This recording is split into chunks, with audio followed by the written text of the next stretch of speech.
You're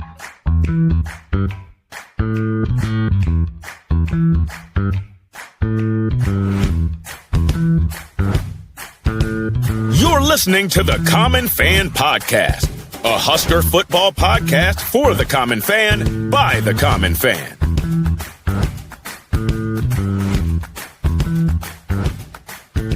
Welcome back to the Common Fan Podcast. I am TJ Burkle, as always, alongside Matty Owens Sr. and Geoff in Lincoln. Hey, get to the Common Fan website, www.commonfan.co. Subscribe on YouTube, like this episode, sign up for the free newsletter, follow all the social media accounts, and generally keep up with all the fun and frivolity of the Common Fans. We have a very special guest today. We're very excited to introduce him in just a minute. I just wanted to point out, we're recording this episode on Sunday. It will be out at 6 a.m. Central Time on Monday morning. At that time, you will still have about 3 hours. I don't know how many hours. You'll still have a little bit of time. You'll still have a little bit of time to vote. Michael Sevier, longtime sports radio host in Omaha, in case you've been living under a rock, has been doing a bracket-style competition of local podcasts. The Common Fans, your Common Fans, are in the Elite Eight. We've already taken down one number one seed. We're facing off against Nick Baugh, another number one seed. We need to vote. He's a 2 seed? Whatever, 2 seed. Still a big deal. He's a big deal. He's a big deal. Nick Baugh is a big deal. And so get to Twitter. If you don't have a Twitter account, set up a Twitter account. It's very easy. Find Michael Sevier's Twitter page and vote for the Common Fans. When this episode, it's a 24-hour voting period. As of when this episode is released, you'll still have about 3 or 4 hours to vote. Yep. Vote for the Common Fans. Clester, I'm sorry to delay your introduction for that shameless plug, but I had. And Michael called us the People's Podcast. That warmed my heart. We are the People's Podcast. You vote for the People's Podcast, baby. Our guest today is an all Big Eight Nebraska Cornhusker. He is the owner of 2 national championship rings. He's one of our favorite players of all time. And we don't name our episodes, but if we named this episode, we would call it Bring Back the Wingback. Clester Johnson joining the Common Fans, first time on the program. Clester, how are you, sir? I'm doing quite well. I do need to make a correction. I was honorable mention all Big Eight. I never made all Big Eight or second team or anything like that. So we don't want to get that confused. That's a distinction without a difference. In our minds, you're number one in our hearts, and you're all Big Eight in our minds. Yeah. All right. Any other offense you played in class, you would have been first team all Big. You would have had way more stats, caught way more touchdowns. Yeah, I believe that. I believe that truly. I believe that. Appreciate the integrity and the humility and the honesty, but we're the Common Fans. We're not bound by any sort of journalistic principles. We don't have to be honest. We don't have any integrity. None of that. Exactly. Clester, what are you up to these days? You're still living in Nebraska? Yes, I live in the Omaha area. I don't want none of them crazy fans showing up to my place. I live a very peaceful life. I've been in pharmaceuticals for about 26 years. I've been able to rise through the corporate ranks, do quite a bit of traveling for work. But I have, over the years, spent enough time around where I've been able to be heavily involved with my children. Obviously, that was a very important part, necessary part to life for me, is just really being heavily involved with my kids and some of the surrounding kids, some of their friends. I've been able to have a good amount of influence on them also. That's awesome. Well, we want to get into, kind of your thoughts on the current Husker program, and also, you had an interesting tweet recently about some recent, last 10 years of Husker football and the Frost era and things like that. We want to get into all that, but I mean, we're all children of the 90s. We were in grade school and junior high as the Huskers were or maybe it was junior high and high school, whatever. It all runs together. But as the 94, 95, and 97 teams were winning national championships, you're certainly a guy we watched and cheered for over many years. So we got to start there. Tell us about your story, because you were a quarterback in high school, highly recruited quarterback. Tell us that story about how you ended up at Nebraska and how you ended up playing wingback. So in a nutshell, I was never supposed to actually even live in Nebraska. What happened was, born and raised in Memphis, Tennessee, I had an uncle who was in the military, and he had a son who was an only child. So in the summer times, this would be like a summer vacation for me. I would come up from Memphis and hang out in Bellevue, and I had 2 older brothers, and as they left the home, as we were being raised by my grandmother, as they left the home, it was just me at home with grandmother, and I would come up and visit my grandmother's, obviously, daughter and her husband. They were in the military, would come up to Bellevue a couple of summers, hang out, and then that last summer, right before high school, I was going into my freshman year, my cousin was like, "Man, why don't you come up here and play ball with me?" So I was like, "Yeah, I really love it up here. It's a good time." And plus it was Memphis, Tennessee. I don't know if you guys know a lot about the city of Memphis, but it very volatile. It I love this city, obviously. It's the foundation of who I am, but um you can get into things. I would just say that there was opportunity to go the wrong way, whereas here I had a little bit more structure, and ended up talking my grandmother into letting me move to Nebraska. And what do you know? I really believe the foundation of Memphis. The how do I say this without being offensive? It's just very hardcore. It was just a very hardcore environment. And when I came up here, I was able to interject the toughness that I grew up with in Bellevue, right? So I just had a mentality already before I came up here, and obviously ended up having a lot of success. Well, I don't know if you guys remember, but I was, athlete of the year in '91. I did football, wrestling, and track. And I did sports because I enjoyed it and I love to compete. Just love to compete. Never wanted to be in the house. And obviously, football was my favorite sport. I was not even a natural quarterback. My cousin was a running back. That's what a lot of people don't realize. My cousin was a running back, and I didn't want to compete against him. So I'm like, you know what? I'll just play quarterback, right? So yeah, let's just play quarterback. So ended up worked all summer long before my sophomore year to be the starter, and I ended up being the starter as a sophomore at Bellevue West. You know, Obviously, naturally, I had some gifts and some strengths and some speed, so it was just a natural. I competed for the job, won it, and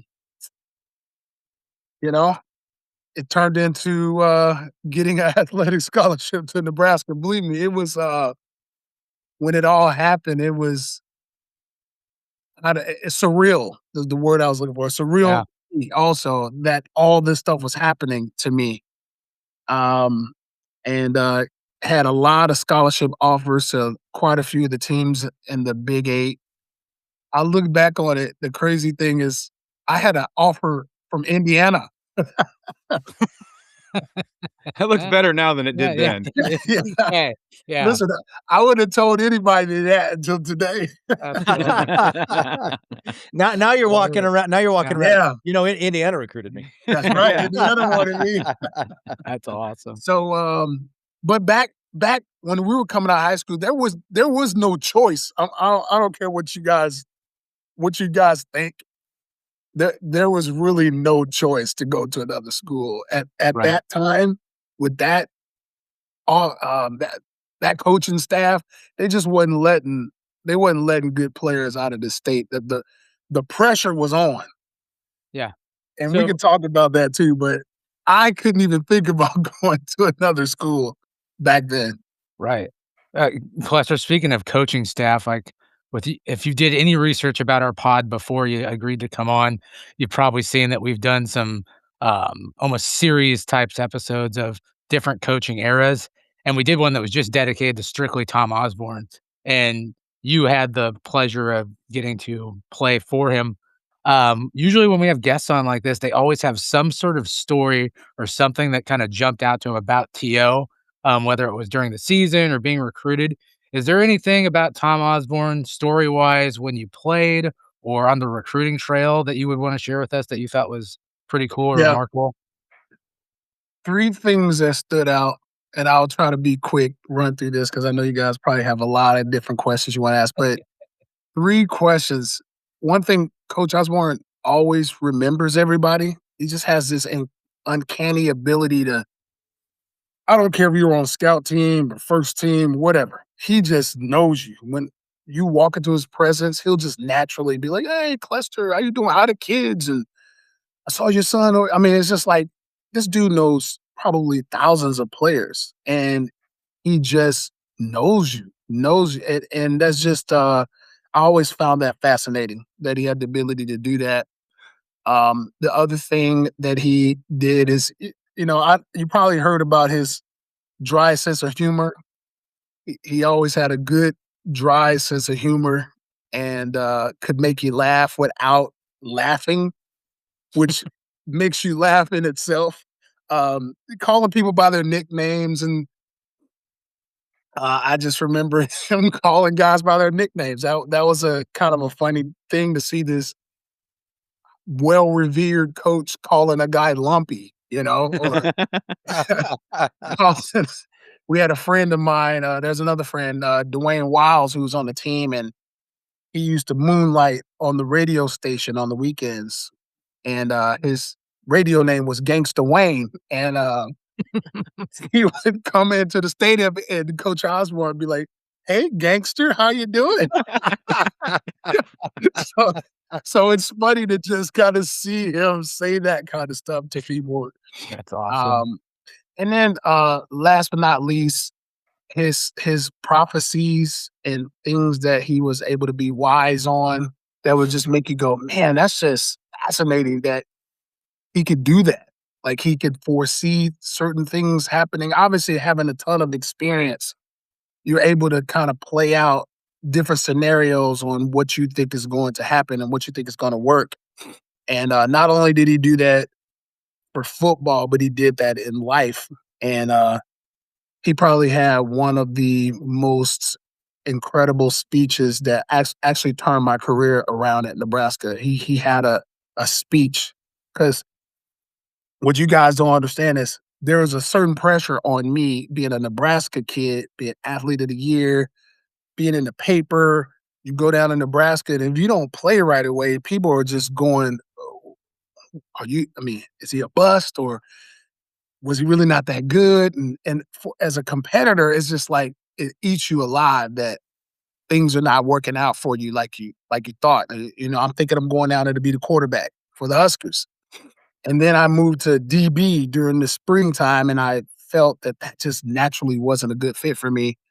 And Coach Brown said, as they were discussing me in the meeting, like, "What are we going to do at Clester?" He stood up and said, "Hey, let me bring him on as a wingback. I think he would fit what we're trying to do." And actually, Coach Brown and I was just kind of talking about that. But how he turned it around for me was, what people don't realize, as a young guy leaving home after 18 years, you go down to Nebraska and there's parties, there's girls, there's all these alpha dogs around you. There's shit talking. Can I curse? I'm sorry. That's fine. Oh, You're yeah. good. Yeah. There's people talking shit to each other. Sometimes that can play with your mentality, right? You got to try to balance school. You got to try to balance going to practice, weightlifting, study hall. Like, you got to balance all that. And some guys are very good at it, but there's quite a few of us that are not. We're, Right. we're like wild dogs released in the neighborhood. We're stray dogs running around the neighborhood. So that was me. I was a stray dog running around Lincoln like, ooh, I can get into this. Ooh, I can get into that. And then all of a sudden you look up and your grades are bad. You're fifth on the depth chart. You just lost. And he had a speech in front of the whole team. And I just felt like he was talking directly to me. I'm like, this guy is talking to me. Because he had mentioned, he said, if you're not where you think you should be, if you're not first or second on the depth chart and you think you should be, if you got bad grades, if you're not doing everything you can to be the player you can be, you need to reevaluate what you got, who you have in your circle. He's like, we have 100 and something players on our team. He's quoted the number and he said, hey, not everybody here is to play football. Everyone on this team are not here to play football and be the best player they could be. I remember him saying that. I was like, wow. He's like calling guys out without calling them out directly. And he said, some guys are here because they were pressured to be here. They're from a small town or whatever, and they just wanted to be a Husker. But are they really doing the things they need to do to be the best that they could possibly be? And when he said that, I don't know if you guys remember like watching cartoons where you see these bubbles pop up and you see all these different things inside the bubbles. That was me. Like I saw guys I were hanging out with, girls I was hanging out with, just different things that I was doing that was preventing me from being the best that I could. And when I turned that around, first thing I turned around was school because I was doing crappy in school. I turned that around, and then I just stopped hanging out with certain people. And that next spring, I remember the coaches going, Clester, what happened to you? I just remember them saying, yo, you are a different person. Like, you're a totally different person. So they don't realize is I took what Coach Osborne said and I just applied it across everything that I had going on. That's awesome, man. Yeah. That. Well, Clest, you've got some kind of famous plays in my mind in Husker history. I certainly have one that sticks out. Do you have any favorite games or plays or any stories about teammates during those awesome years in the 90s? It's so many. I can't even begin to tell you. Play.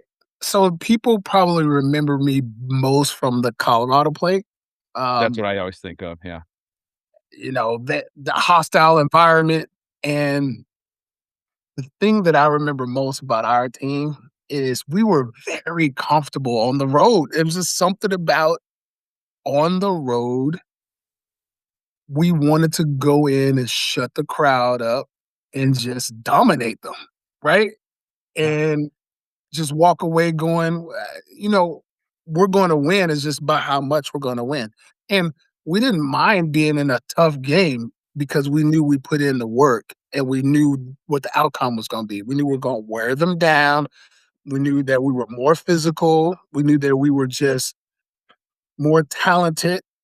And we were going to outwork you, and we did it every single time. Every single time, it always works. And so I would say that Colorado play is a big play for me. But I don't know if you guys remember in '94 when Colorado came to Lincoln, it was 2 against 3. They had Cordell Stewart. They had a really good team. Cordell Stewart, Rashawn Salon won Heisman, and Westbrook. They had just won that Hail Mary play up in Michigan. Yeah. They were the team of destiny, right? And they came to Lincoln and we just spanked them. But 24/7. That's right. That's right. Well, the coaches, if you guys go back and look at that game, the coaches put in some plays for me in particular to nail the nose guard. It was called a wham play. Okay. So if you guys go back and look at that game, I lined up like right outside the tight end and I went in motion and I crashed right into the nose guard. Man, it was the most fun thing to do because he didn't see me coming. He wouldn't see me coming. So I would nail him, and then Lawrence Phillips would just come right behind me and pick up like 7, 8 yards. But it was really one of those plays to like send a message to say, we're here to take your head off. We're here to be physical. We're here to dominate you. And they used to use me for that kind of stuff, which I loved. I was just going to say, that's got to make you feel good that, you're a guy that catches passes, maybe runs a reverse or something like that.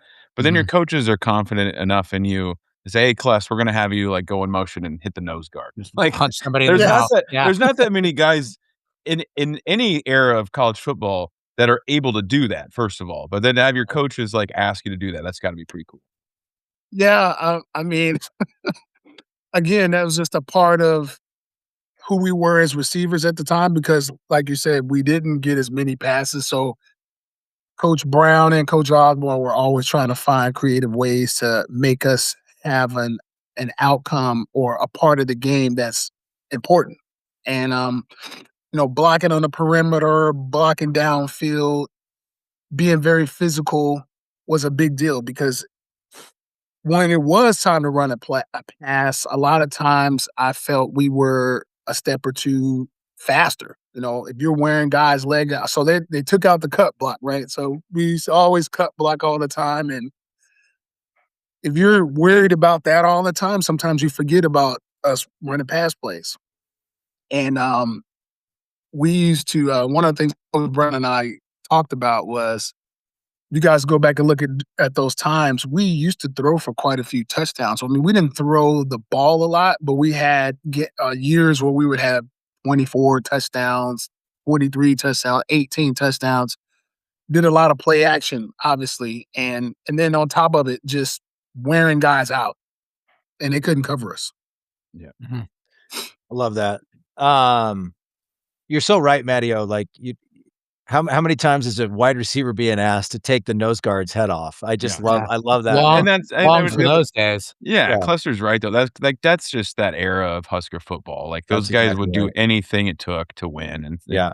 Well, let me add something to that though. So it was a little tougher for me to make the transition from quarterback to being a physical receiver. So you guys gotta understand, I had a quarterback's mentality, which is a little bit more finesse. I came out of a pro style offense in high school, so it was a little bit more finessey.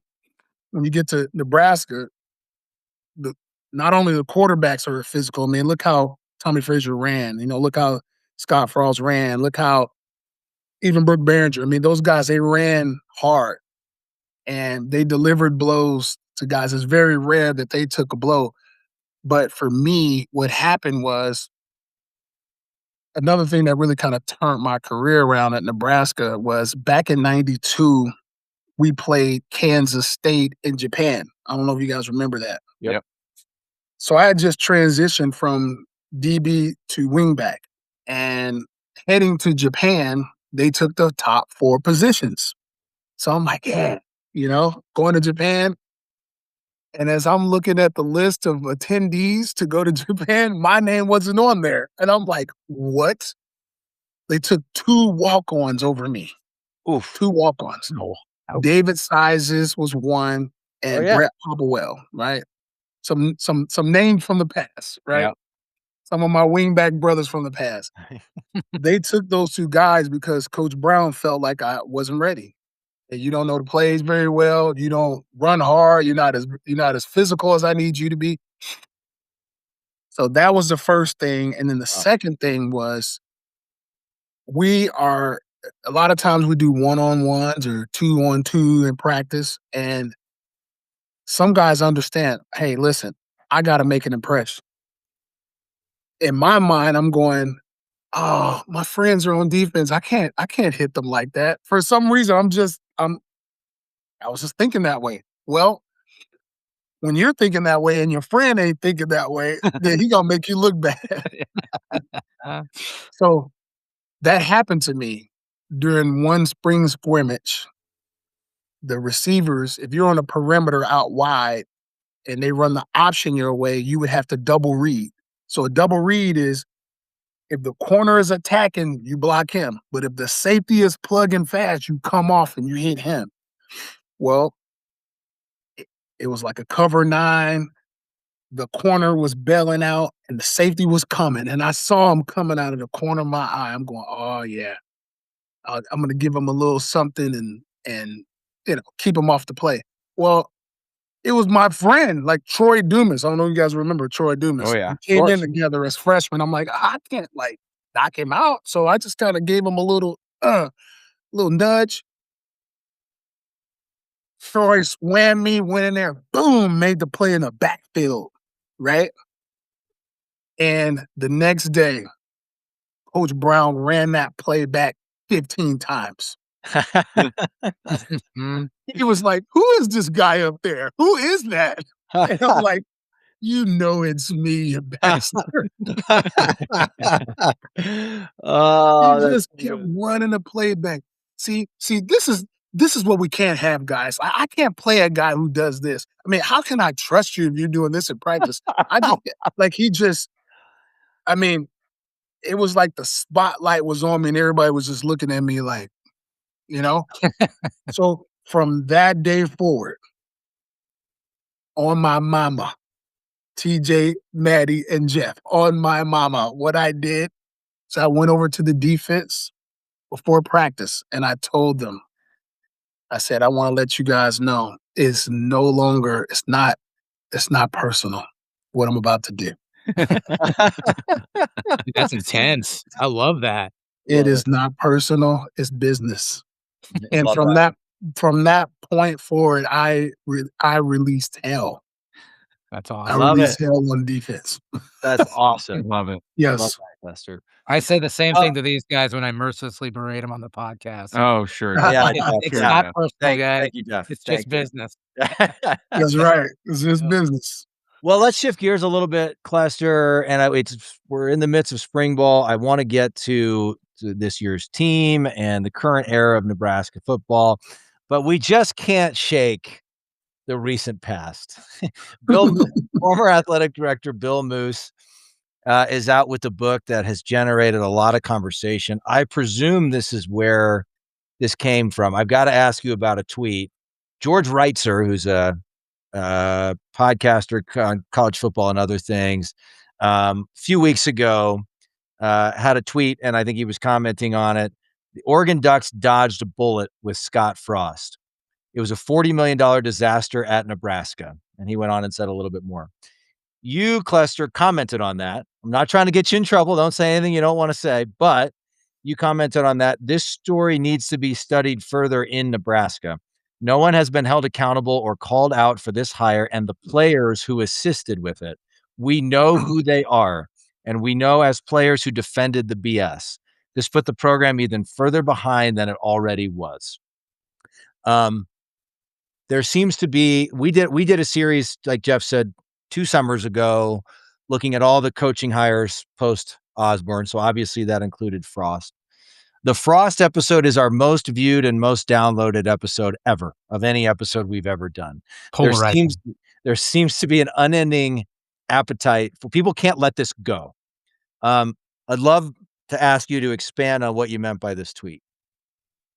Absolutely.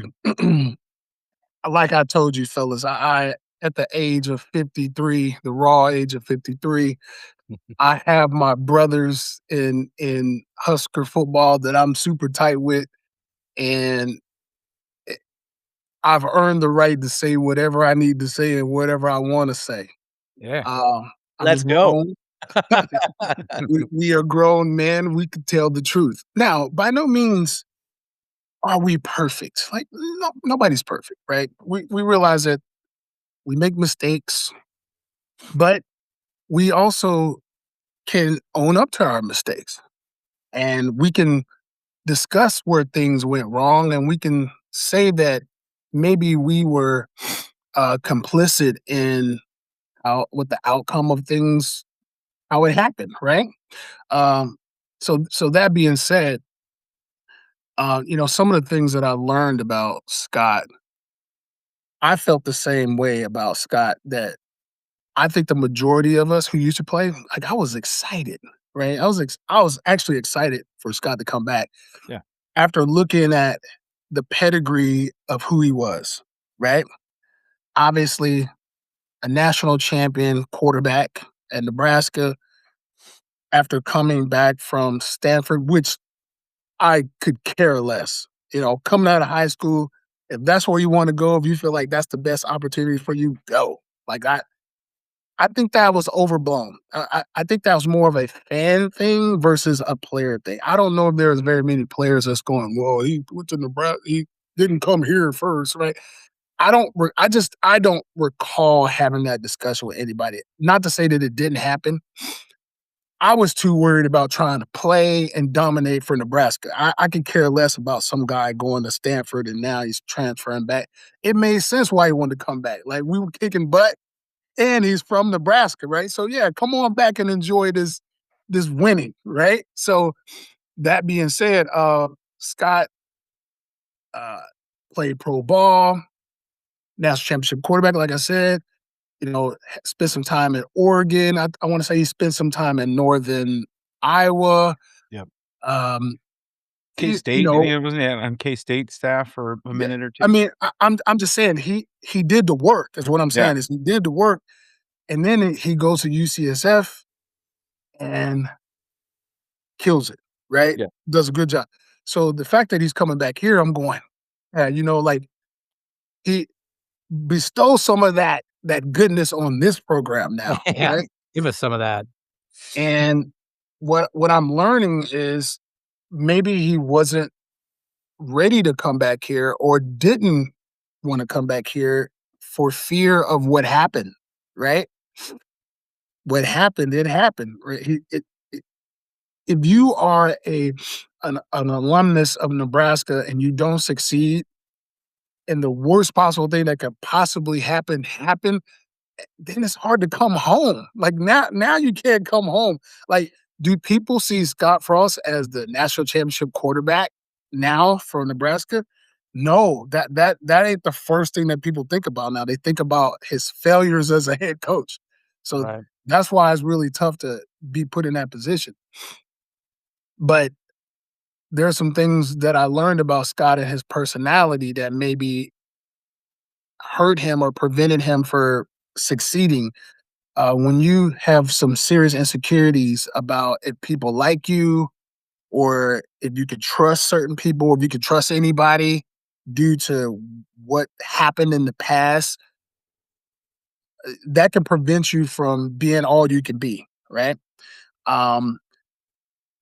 All the rumors about what he was doing in his personal life, I could care two shits about, to be honest with you guys. I did not care. Of course, I heard these things, but I would always tell people, I'm like, I don't care what he's doing in his personal life. Just win. Like, Exactly. like if you're winning, a lot of that stuff gets quiet, right? Yeah. But when you're losing, everybody's nitpicking at everything. Mhm. And that's what happened with him, right? But whenever somebody would bring up, oh, I think I saw Scott here doing this or doing that, and I would be like, man, I don't want to hear that. Like, I don't really care, to be honest with you. I don't care. I look in the mirror every day, right? I get up, I look at myself in the mirror. Would I want to go into the scrutiny of somebody following me around trying to chronicle everything that I do? No, I wouldn't want that. So again, for him, it was about he got hired for a lot of money to do a big job, and that was to bring back Nebraska. And when that isn't happening, then of course you're gonna come under scrutiny.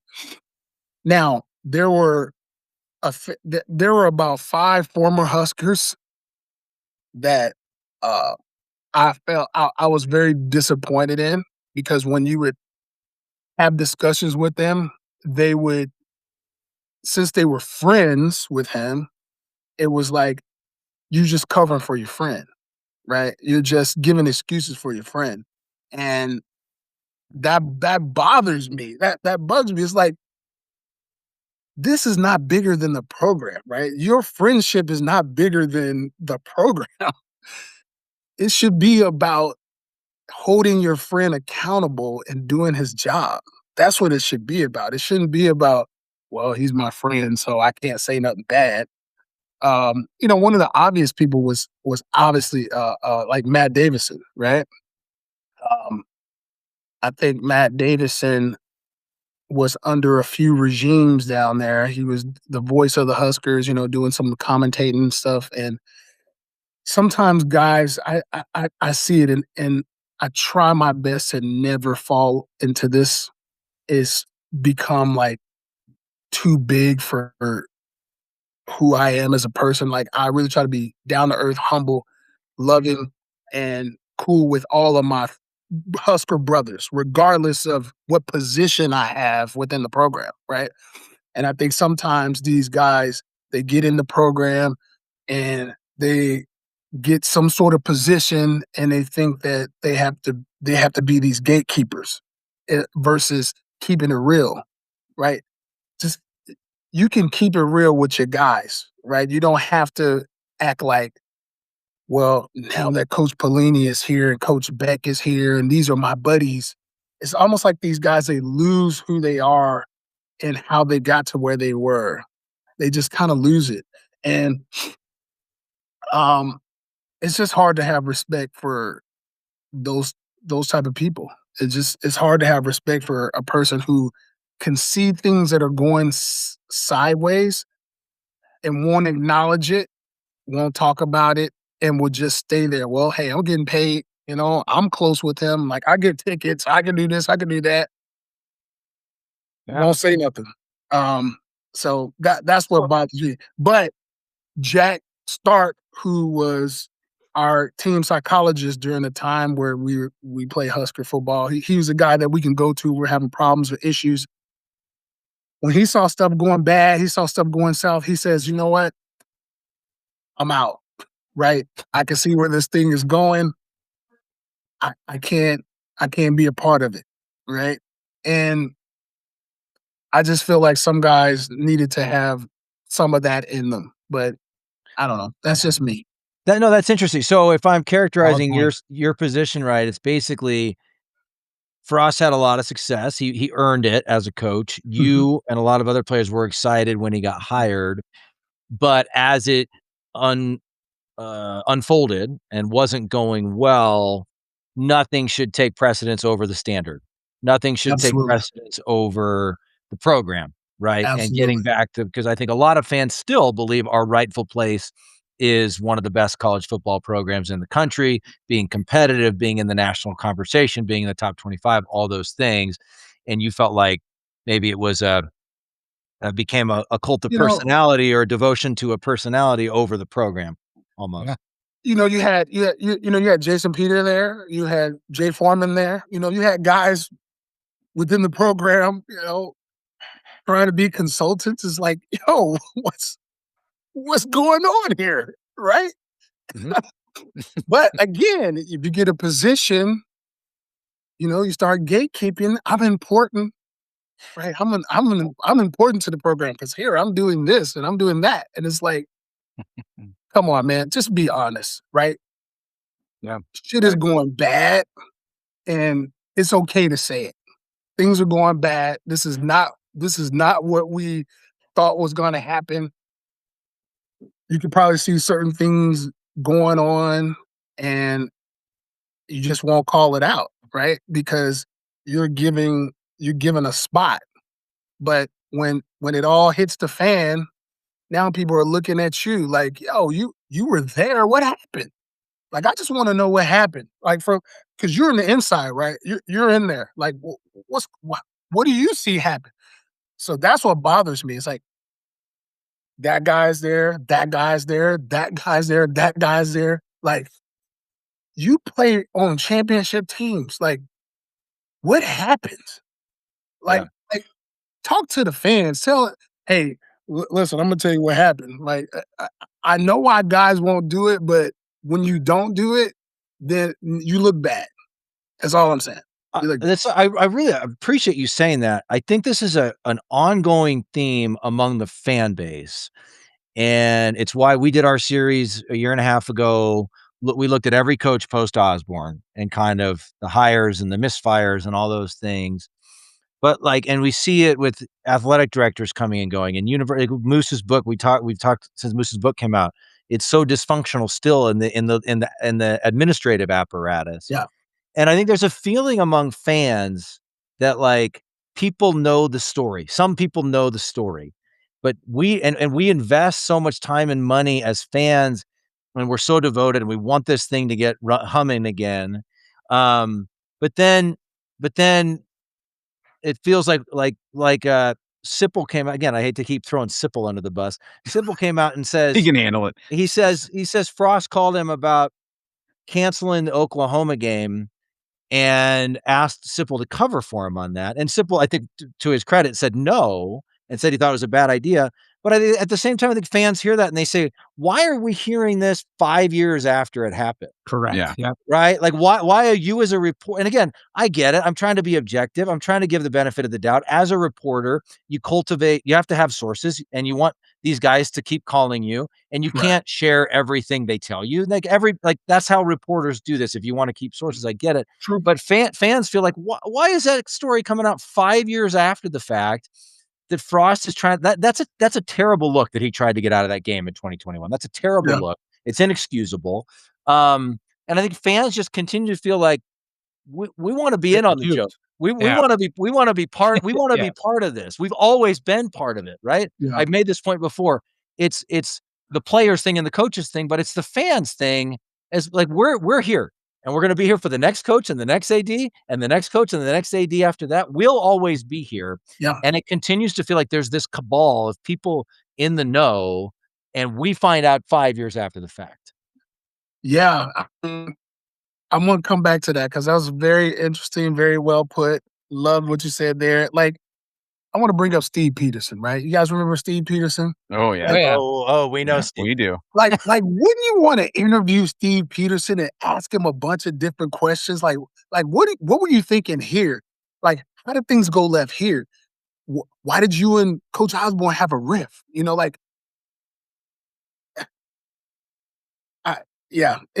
Those kind of things are just intriguing to me, that I feel like me with who I am as a person and how I feel and how I felt about the program, the integrity that I would like to have with fans and with people.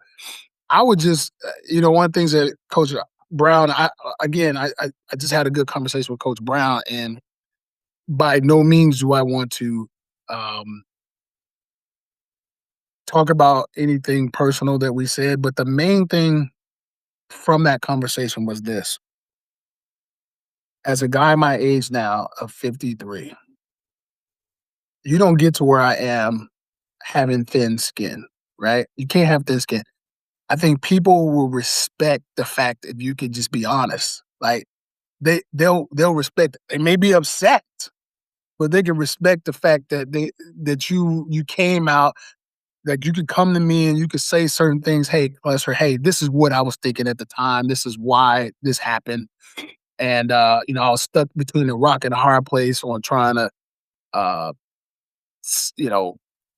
be kumbaya here and kumbaya here, after hearing that kind of stuff, it's like, okay. Because then I can look at you and go, okay, it's not just about me and my feelings. You're also dealing with stuff too.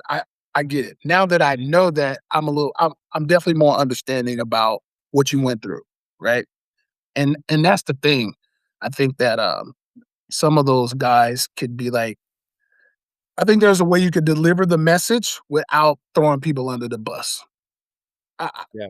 And maybe not, but I don't know.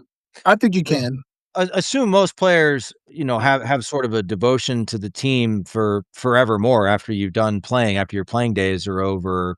How hard has it been to watch kind of the slow, this is not just Frost, and it's been a lot of coaches, it's been a lot of misfires, it's been bad leadership in the administration, it's bad coaching.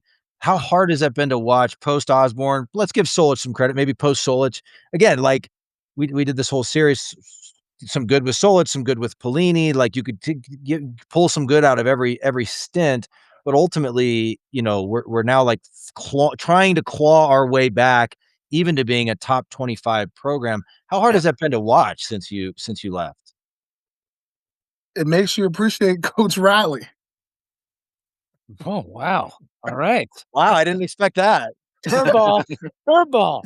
It makes you appreciate Bill Callahan. You like that, TJ? Bill Callahan. You see that? I hate Bill I Callahan. was actually, the funny thing is, I was just looking at their time period when they were here. Like, they had some 9-win seasons and some 8-win Yeah, seasons, right. right? They did. Riley You did, can't yeah. argue with the, Yeah. you can't argue with the numbers. That's Shut for up, sure. Shut so up, Jeff. I'm just going, man, we really need to appreciate anybody who gets us back to respectability. Like, I don't think we will ever take that for granted again, because as a player, I never, ever in a million years thought that we would be where we are now. And for this long, I never thought that. And a lot of programs have been through those situations. I remember Alabama, Miami, they've all had these moments. The only team that really hasn't experienced any real downtime is Ohio State.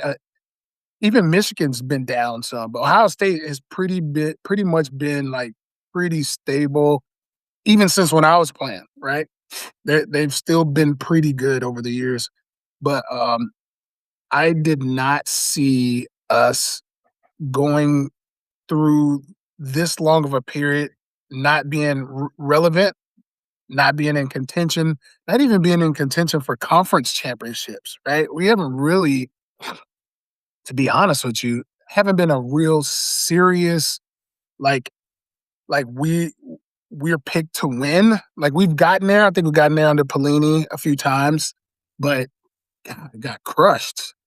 And except that one time against Texas, we should have won that. We should have won that big with Adama Sue. We should have. I was at that game. We should have won that game. We got robbed. For sure. Should have been Big 12 Everyone champions. knows this. Yeah, we should have been Big 12 champions at that time. But for the most part, it's just been so far in between being relevant and being a respectable program. We've had, the Pelini era, 9 or 10 wins, lost 4 games every year. But I don't know. I think we'd even take that again at this point. Sure. So 100%. yeah. The Common Fan podcast, we're common fans. We have common conversations. Let's have the most generic common fan conversation when you sit with your boys across the table, whether you're having coffee or drinking beers. Everybody wants to know their opinion on what do you think about Matt Rhule? What do you think about the state of the program right now? So, Clester, I'm going to ask you that. How are we doing? Do we suck? Are we good? Are we heading in the right direction? Are we heading backwards? How do you feel about Matt Rhule and the current team? I think it's still early. I like the fact that, so let me give you the positives. Let me give you the positives first, right? Give us the good news first, class. We hadn't gone to a bowl for 8 years prior to that, to a couple years ago. So I like the fact that at least we are now going to a bowl, right? I feel like there are times where I will say, all right, I can identify with who we are. Like, I remember when Colorado came here, it's a couple of years ago, and we just crushed them at home. Mm-hmm. And I think that was a year we had a celebration. That was Matt Rhule's first year. It was 2024, second year. Yeah. The second, Yeah. And we really smashed them. Like, and I'm like, man, if Nebraska plays like this,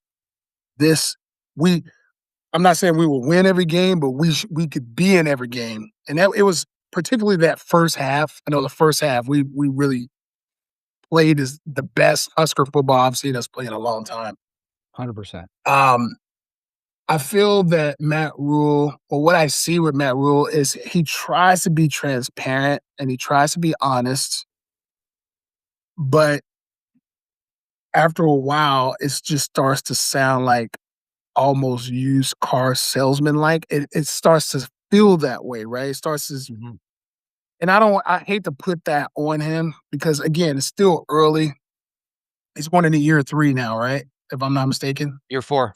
Year 4. Okay, year 4 now. Damn, that's right. God, it's going so fast. This is a critical year. And what I mean by that is he went from obviously not very good, had to kind of put his stamp on things. We go to 7-6, 7-6. Everybody thought that third year, that's usually the Matt Rhule year where things kind of the ship gets right, and it didn't quite go that way. I mean, it started off good, but then it just kind of fell off. This is a critical year in that if he doesn't win, I would say at least 9 games, which is going to be tough with this schedule this year, you will start to have the fans get disenchanted again. Fans will start to say, "Man, we're back in the same thing again. This is not it." And I know this is something that y'all don't want to hear. I think we only have, to be honest with you, I think we have 3 ways to get back. Right. There's 3 ways to get back to Nebraska respectability. 3 ways. You guys want to know? Let's hear it. Nervous. Man. It's sad that I'm gonna say this, but Are you gonna say go back to the option? No. All right. Damn it. I was hoping that I'm was gonna it. say this because I think that it would work, to be honest with you. You pull Nick Saban out for 3 to 4 years, pay him, make him the highest paid coach for 3 or 4 years, get him turned around. It's one. Mm-hmm. And then let him choose a successor. Say, hey, you even get to choose a successor to continue what you did. I know people don't want to hear this. Urban Meyer, he's another one who has I told you guys. real success. He has real success. Bring him in there. He knows how to recruit. He knows how to hold people accountable. He probably has a good staff. Again, 3 or 4 years. Let him choose his successor. Then the last one is, go get Kirk Cignetti. I knew you were going to say it.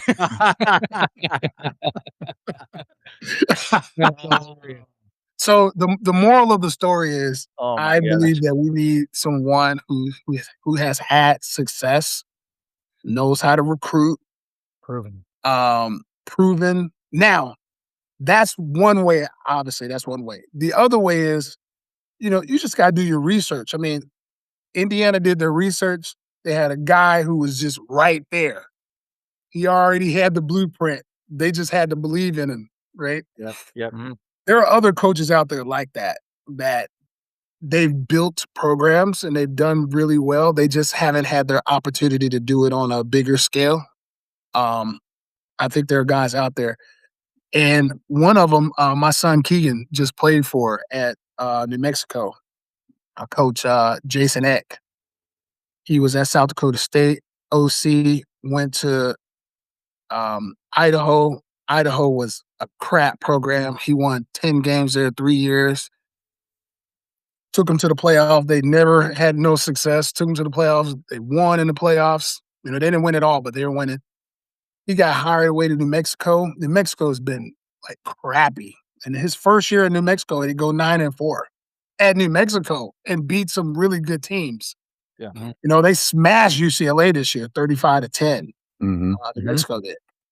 And so I got to see him up close, and I was just mesmerized by him. I'm saying, man, he has that it factor. He has it.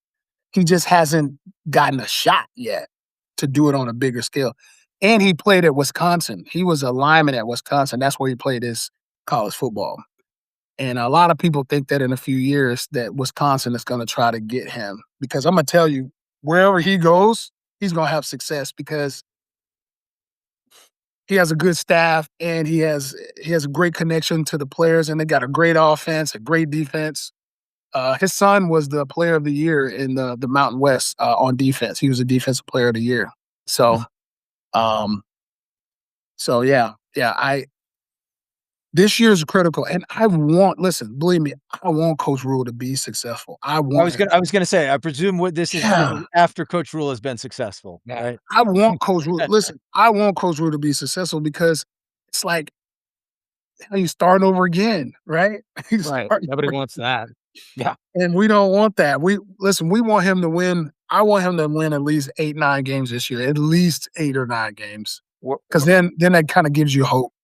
I think we're coming up on time. I want to be respectful of your time, but that's a good point. We've talked about this before. I certainly don't think, like, even though this is a much tougher schedule than anything Rhule has faced to this point, I don't think 6-6 will cut it. I kind of don't think 7. I think 7-5 not going to get him fired, but I think more of the same is kind of the feeling. It's going to be more of the same, and people kind of shrugging their shoulders or whatever. Even with the schedule, I think minimum 8 wins for people to feel like we've because it's people don't want to stand pat. If we were 10-2, people would be okay with standing pat. People want to take that next step forward. Yeah. I think people aren't going to feel like we've done that unless we get to at least 8. Yeah, I think he's got to get to 8. Yeah. But isn't it just baffling? Like we've talked about this so much over since Osborne, right? All these other blue blood programs, and I'm still throwing us in there just by legacy. We're blue blood. Let's go. Like they go through these rough patches, but then sometimes they'll just fluke into a really good season, and then maybe they don't have that good of a coach, and then a year later he's gone. I think about Jim McElwain at Florida. He had a couple of good seasons and then just flames out. We haven't really even had that much of that for the last 20 years. At all. I just had to throw that out. It's just baffling to me that we haven't lucked into a 10-win season. All for pass the last backwards into something. 11 or 12 years. It just hasn't happened. Yeah. I don't know. True. I just had to get that out. 100%. There's a lot of different reasons. Obviously, I do believe that Coach Rhule has gotten reconnected with Nebraska kids and coaches. I think he's tried to do a good job with that. I was shocked that Scott Frost didn't do that.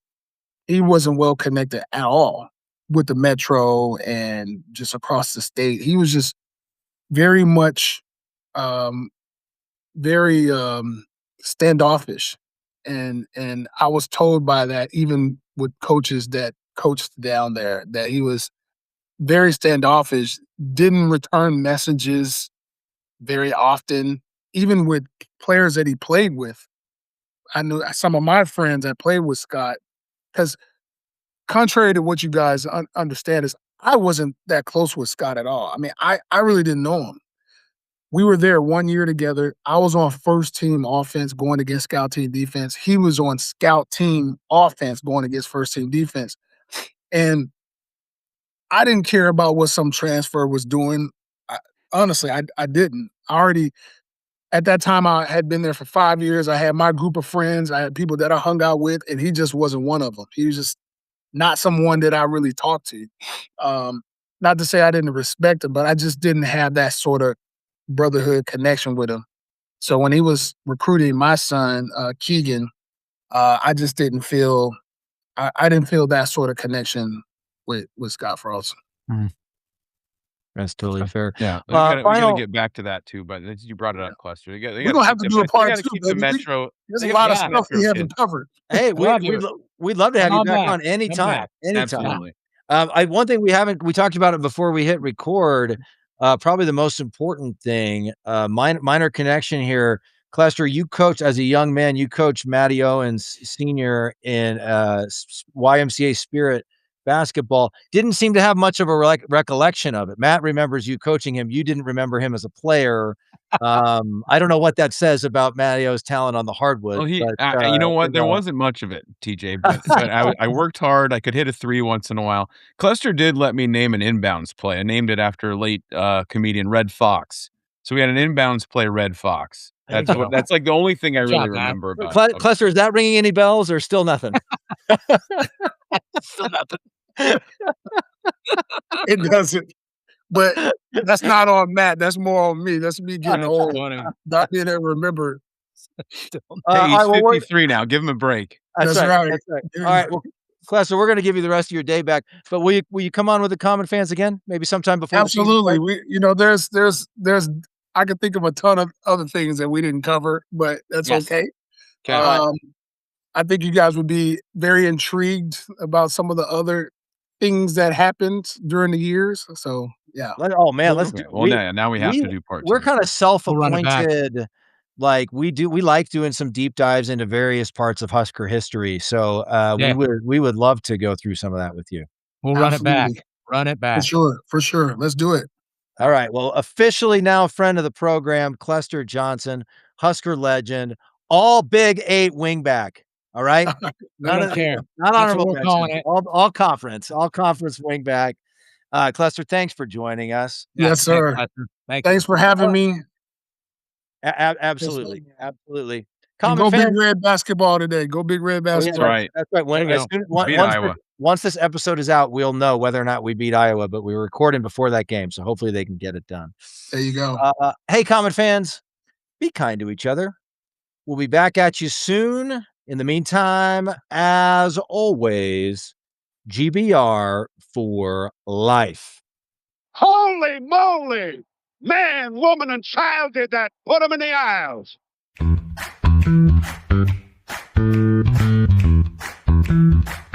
Nebraska takes the lead.